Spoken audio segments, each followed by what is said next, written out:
عربی میں مضاربہ کہا جاتا ہے اور ہمارے اردو کے اندر مضاربت کہتے ہیں. تو آج کل اسلامک بینکوں نے بھی عربی اصطلاح کو استعمال کرنا شروع کر دیا ہے، تو اس لیے اب جو ہے وہ ہمارے اردو میں بھی یہ عام رائج ہو گیا ہے مضاربہ، تو اس لیے ہم اسی استعمال کو ہی استعمال کرتے ہیں. ٹھیک ہے. مضاربہ تو مضاربہ جو ہے وہ ہوتا یہ تھا حضور جان عالم علیہ السلام سے پہلے بھی یہ رائج تھا، زمانہ اسلام سے پہلے بھی. طریقہ کار یہ تھا کہ بعض اوقات ایسا ہوتا ہے کہ کچھ لوگوں کے پاس رقم تو ہوتی ہے، سرمایہ ہوتا ہے، لیکن انہیں کاروبار کے ڈھنگ نہیں آتے یا کاروبار میں لگانا نہیں چاہتے.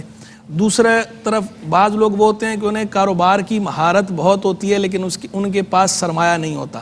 تو اب ضرورت پیش آئی کہ بھئی ایسا طریقہ کار وضع کیا جائے، ایسا نظام نافذ کیا جائے کہ جس میں یہ جو سرمایہ جس بندے کے پاس ہے، جو مالک ہے مال کا، اسے بھی کچھ فائدہ ہو جائے، اس کے مال میں کچھ بڑھوتری ہو جائے، اور دوسرا وہ بندہ جسے کاروباری مہارت ہے لیکن سرمایہ نہیں ہے تو اسے بھی کچھ فائدہ ہو، اپنے کاروباری مہارتوں کو استعمال کر سکے اور نفع کما سکے، اسے فائدہ ہو. تو اس کے لیے دو نظام جو ہے وہ رائج تھے زمانہ اسلام سے پہلے.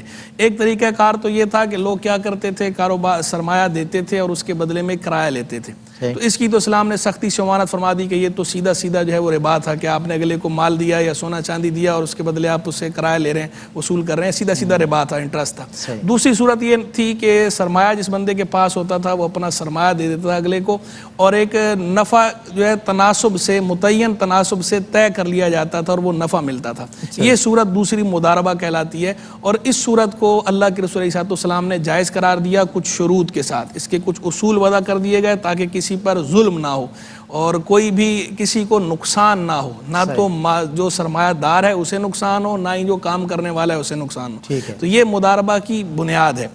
تو مضاربہ کے اندر ایک سرمایہ جو ہے اسے کیپٹل، ہمارے عربی اصطلاح میں تو راس المال کہتے ہیں، ویسے اسے کیپٹل کہتے ہیں، اردو میں سرمایہ کہتے ہیں. اور جو بندہ جس کے پاس وہ سرمایہ ہے، جو مالک ہے، انویسٹر جو ہے، اسے رب المال کہا جاتا ہے. اور وہ بندہ جو کام کر رہا ہے، جس نے آگے کام کرنا ہے، کام کرنے والا جو فریق ہے اسے مضارب کہا جاتا ہے. مضارب.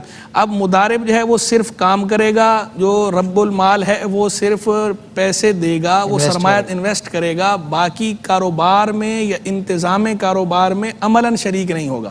ہاں وہ تفصیلات جاننے کا بنیادی حق رکھتا ہے، پوچھ سکتا ہے اور اس کی جانچ پڑتال بھی کر سکتا ہے، لیکن عملاً کاروبار میں شریک نہیں ہوگا، یعنی پریکٹیکلی اس میں دخل اندازی نہیں. آپس میں ٹینٹیٹو نمبرز ہو جائیں گے، مطلب being a working partner, being a owner. پھر آگے جو ہے یہ جب نفع جو تقسیم ہوگا، نفع تقسیم کریں گے فیصد کے حساب سے کریں گے، اور سرمایہ کے اعتبار سے نہیں ہوگا نفع. نفع جو ہے وہ جو آپس میں انہوں نے لینا ہے، وہ جو حقیقی نفع ہوگا اس کا فیصد نکالا جائے گا، یعنی کل سرمایہ کا فیصد نہیں ہے. یہ تو پھر سیدھا سیدھا پھر ظلم ہو جانا ہے، ظلم ہو جائے گا اونر کے اوپر. کل سرمایہ کا تناسب نہیں ہوگا بلکہ جو حقیقی نفع ہوگا اس حقیقی نفع کا تناسب جو ہے اس کا جو فیصد نکال کے وہ آپس میں تقسیم کیا جائے گا. تو یہ جو مضاربہ ہے، اس کو مضاربہ کا درب سے نکلا ہے. درب کا لغوی معنی ہوتا ہے سفر کرنا. اس کو مضاربہ کہتے ہی اس لیے ہیں کہ اس کے اندر جو ایک فریق ہے مضارب، جو کاروبار کی مہارت رکھتا ہے، وہ سفر کے ذریعے اخراجات کرتا ہے اور اس کے بدلے میں، اس کے عوض میں، اپنی سفری مشقت کے عوض میں نفع کا حقدار بنتا ہے. اس مناسبت سے اس کو مضاربہ کہتے ہیں. اسی کا ایک دوسرا نام بھی ہے مقارضہ.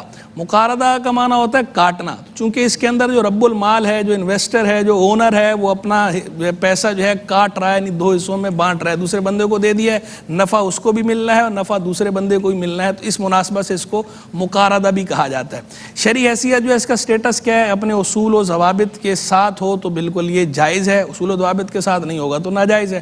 احادیث کی جہاں تک بات ہے تو سنن ابن ماجہ کی روایت ہے کہ حضور جان عالم علیہ السلام نے فرمایا، حضرت صہیب رضی اللہ عنہ سے مروی ہے کہ ثلاث فیہن البرکہ، تین امور وہ ہیں، تین باتیں وہ ہیں جن میں برکت ہے. ایک فرمایا البیع الی اجل والمقارضہ واخلاط البر بالشعیر للبیت لا للبیع.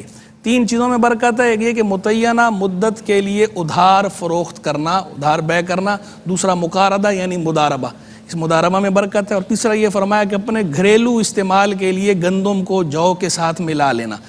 بیع کے لیے نہیں، بیچنے کے لیے گندم کو جو کے ساتھ نہیں ملا سکتے، وہ تو خالص ہی بیچنا ہے. اپنے گھریلو استعمال کے لیے گندم کو جو کے ساتھ ملانا، یہ اس کے اندر فرمایا برکت ہے. یہ ایک حدیث سنن ابن ماجہ کی ہے. دوسری روایت سنن بیہقی کی حضرت عباس رضی اللہ عنہ جو سیدنا رسول علیہ السلام کے چچا تھے، ان کے بارے میں کہ انہوں نے اپنا مال مضاربت پر دیا اس شرط کے ساتھ کہ جو فریق ہے مضارب ہے نہ تو سمندر میں لے کر جائے گا، نہ کسی وادی میں لے کے جائے گا، نہ اس سے جانور خریدے گا. اچھا کنڈیشنز بھی انہوں نے لگائیں. تو فرفیہ شرطہ الی رسول اللہ صلی اللہ علیہ وسلم فاجازہ. تو ان کی جو شروط ہیں، ان کی جو شرط ہے، یہ سرکار صلی اللہ علیہ وسلم کے پاس لے کر جائی گئی، معاملہ لے کر گیا تو سرکار صلی اللہ علیہ وسلم نے اس کو جائز قرار دے دیا، یعنی نافذ کر دیا جس کا مال ہے. ہاں جس کا.